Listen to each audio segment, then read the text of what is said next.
Ladies and gentlemen, this is Christian Hanna with a special guest today. We're reviewing a legendary movie from the 1970s. But before we get into it, I want to introduce my lovely guest on this review.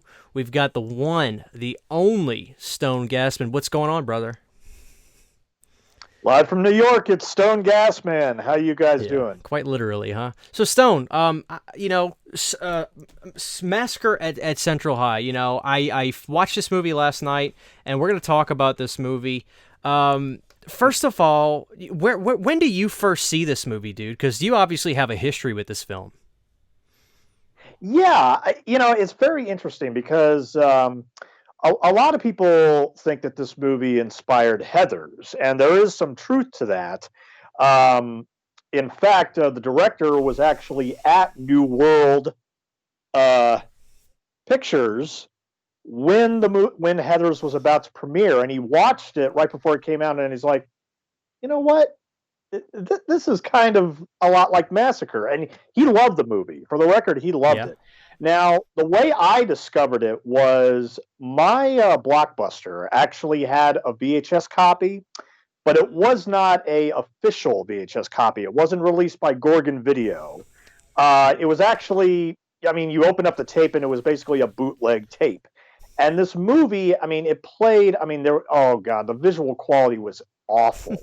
It was beyond awful. It was probably the worst thing you could expect to see when you see a movie. But, and I got to give credit to Leonard Maltin for his book, because I don't think I would have, discovered this movie otherwise.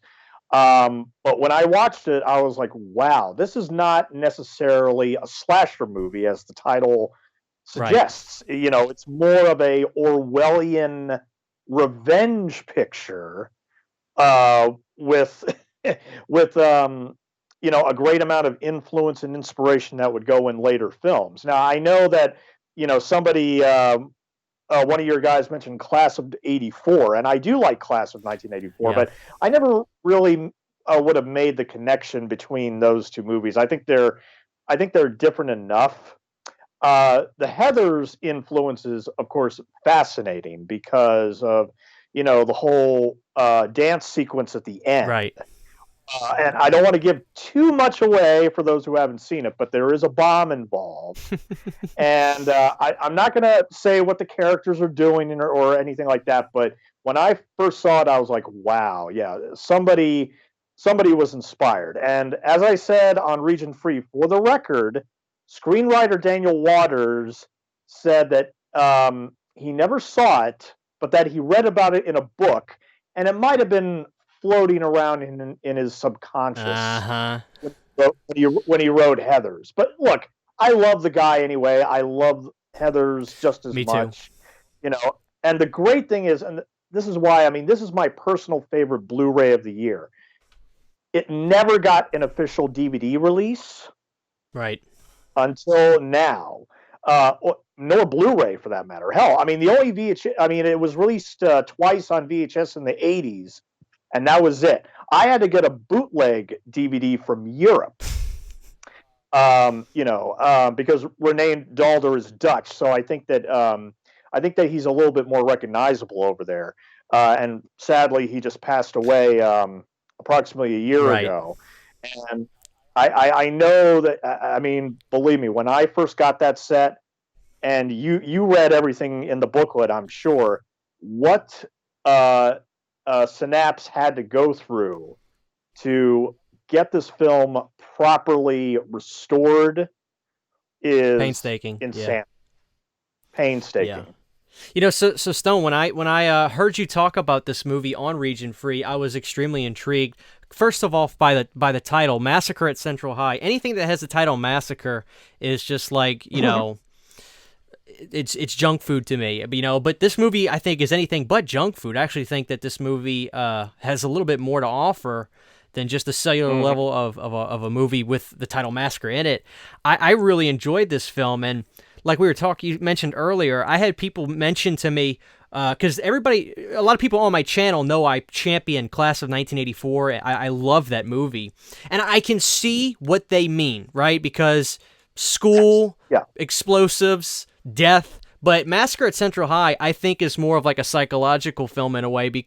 That's what I took away from it. I loved this movie, and like you said, we're trying to sell this steelbook to people, and we're trying to sell the movie to people. So I don't want to spoil too much, right? But this movie took twists and turns with its main character David that I wasn't expecting. I thought I had this movie figured out. I don't really know who was good or evil in this movie, Stone. Do you know what I mean? I know exactly what you mean. I know exactly what you have no idea what side of the coin some of these characters fall on. And it's interesting in the second half who you begin to root for and who you begin to empathize with, unlike in the first half of the movie. Right. Here again, without giving anything away. And there's a lot of characters, and some characters you feel completely different in the first half as you would opposed in the second half, which is and because of that, Stone, you've seen more movies than me, I'm sure, but I can't recall seeing a movie that's done something like this. And because of the way it changed its character arcs, almost like that, but not in a way that it's unbelievable, because the way these characters change, I get it. I'll never forget this film. It's stuck in my mind. I don't think I'll ever forget a frame of this movie. And, because of that, you would think I'll say this, because this movie, guys, has some amazing death sequences. Some of them I haven't seen ever done in a movie. I'm going to say 2 words to the audience right now, and I want you to just let your imagination run with this, okay? Hang gliding. Now just take that, guys, and use your imagination. I'll say this, Stone. I mean, for the people that love, horror movies with creative kills, Massacre at Central High should be a must-see for all these people, don't you think? Oh, absolutely, 100%. Hang gliding. Oh, it's a rush, man. It's a rush. I'll never want to do it in my life. I can tell you that. Not that I would anyway. I've been skydiving before, but not hang gliding. Yeah, that's insane. That's insane, man. And you talk about this movie on the documentary, which, we'll talk about that because we're selling this Blu-ray to people, right? We want people to get this Blu-ray. This Blu-ray has Synapse made an amazing documentary featuring pretty much almost the entire cast. And, one person, Stone, you probably won't relate to this whatsoever. But this guy right here, he was the one that he looks like Alice Cooper. He's got the witch nose. He was the father of Lizzie McGuire, and it was a Disney show I grew up watching. He was also in Body Parts in this first episode. He was the clerk that kills the girl that leaves the store in the beginning and comes back with the axe and breaks the glass down. That's him. You would know him by name, I'm sure. I loved him in this movie because I think in this movie, people can relate to different characters, which is another thing I love about this film, right? Kind of like My Bloody Valentine, I saw that as a movie. There's all these fleshed out different personalities, and I think everybody can relate and cling on to one person. I felt the same about this movie, which is a rare thing. But that documentary, what I was getting anyway, was that documentary was pretty incredible because we learned how the dialogue of this movie was foreign influenced, and it really seemed like the director was confident enough in himself to know what kind of movie he wanted, but also kind of was like he let the actors, specifically the guy I was talking about, kind of put their own true American vibe to it. You know what I mean? Because there's some funny dialogue that doesn't sound typical like American, but the flow seemed very natural. I mean, so tell me, what do you know about this director? What kind of guy was he, and what was he like on set? What was he like on set? Yeah. Well, I mean, based on the documentary, because I know you probably watched it too. Yes. Based on the documentary, well, I remember, a lot of the cast members or the crew members on the documentary saying that one of his catchphrases was "No phony Hollywood baloney." Yes, I loved it. He made a very realistic, very, dare I say it, political approach to this material, and I think it's emphasized with with metaphors and stuff like that. And I mean, the director had, I mean, the cast and the crew had nothing but fond memories of working with him, and they it's kind of a shame because on the Steelbook there's only a 20-minute audio interview with the director. There isn't a lot more than that with him, but at the same time, I mean, Hell in the Hallways, which is the 42-minute, if I remember correctly, 42-minute documentary. It really fleshes everything out about that production. I mean, they had zero budget. They were working for a producer that looked at this movie as nothing more than exploitation crap, which I think is hilarious. I mean, as one person on the documentary said, Renee Dalder, the director, he looked at it as much more than that, much more than that. And one thing I wanted to mention was the music, because oddly enough, before this Steelbook came out, well, not the score. I really like the score, but the song, "You're at the Crossroads of Your Life," which opens and closes the movie. Right. I never liked the song before because I found it just way too cheesy and dated, and it felt. I mean, and like Daryl Morey, who plays the lead, he compared it to like a television show at that time. Uh-huh. But when I found out that Kimberly, what's her last name? Please tell me. Beck. Kimberly Beck. Yes. Yeah. Kimberly Beck. Her father actually sang and wrote the lyrics to that song. And now that I think about it, it does fit. It does fit. It is dated, but it does fit the themes of the movie. Yeah. Mm-hmm. It's so 70s, man.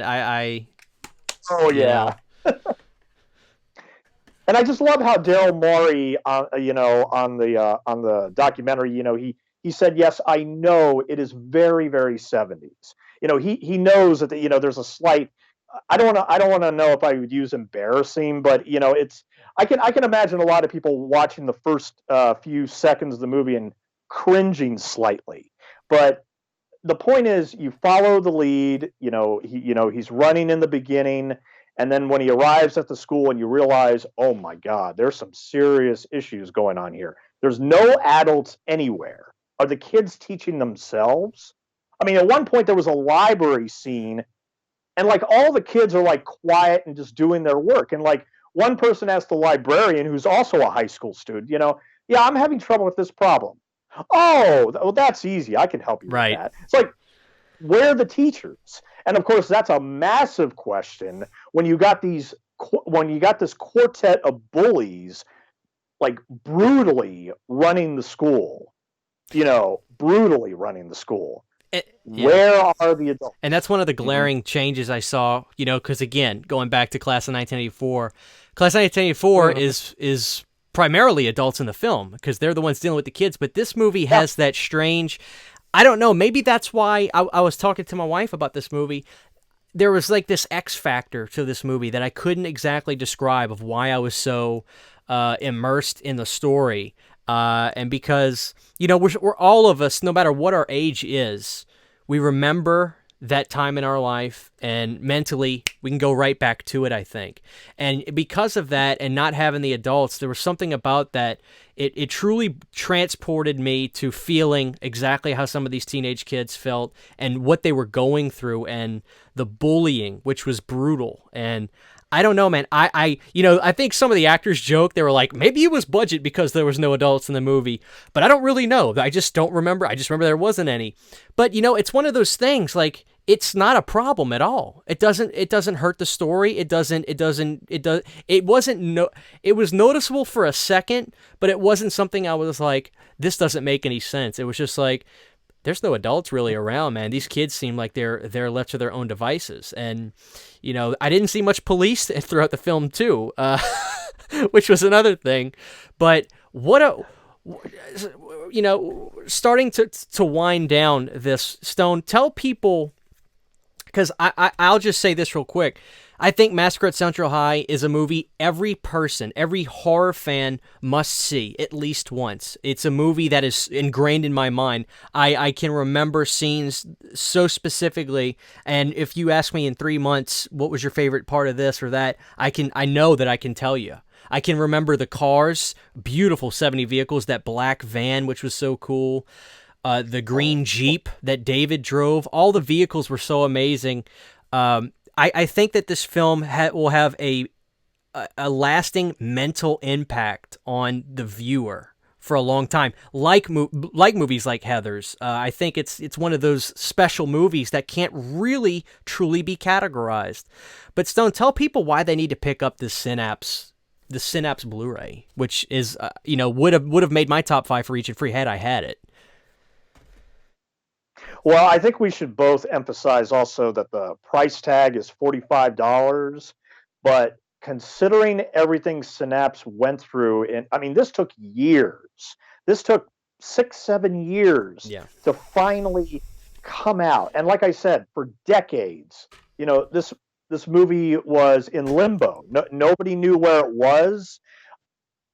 No, it was very, very hard to watch and check out anywhere until Synapse came forward. And I think this Steelbook is, it's gorgeous. It's like even the slip cover is amazing. And that's the original poster art, right?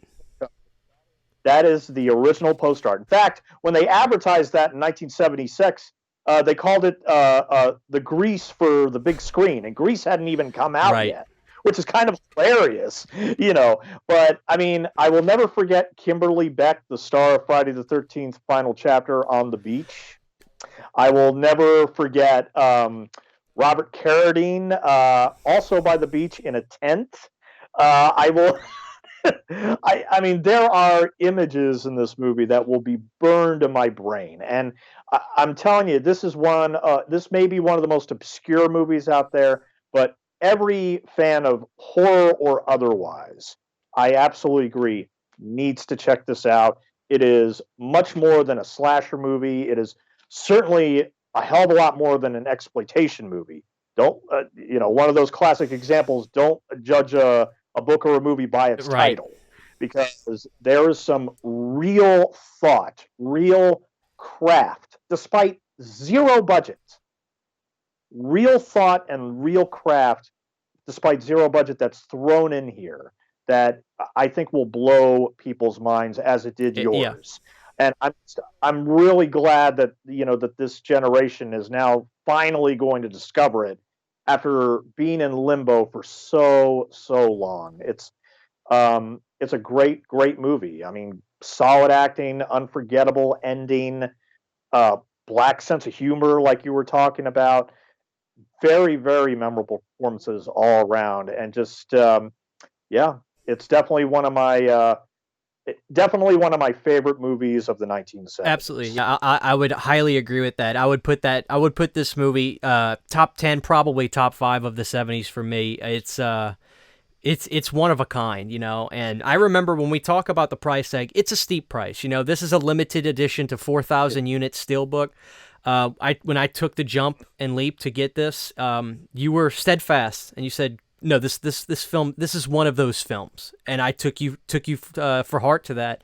And I'm here to tell the audience now watching this, Massacre at Central High is, and I actually had people message me, Stone, they're waiting on theirs, and they're excited to see my thoughts on this film, because I think there's a lot of people blind buying this film because they just have that feeling, because there is a groundswell for this movie, but I'm hoping that this release will bring this film to, for lack of a better word, to the masses now, and it can get its place in the horror pantheon now, because it's one of those special movies that I think it's only going to grow. It's not going to shrink anymore, because I'm assuming that this film started to disappear throughout the 80s and 90s, Stone. Am I right?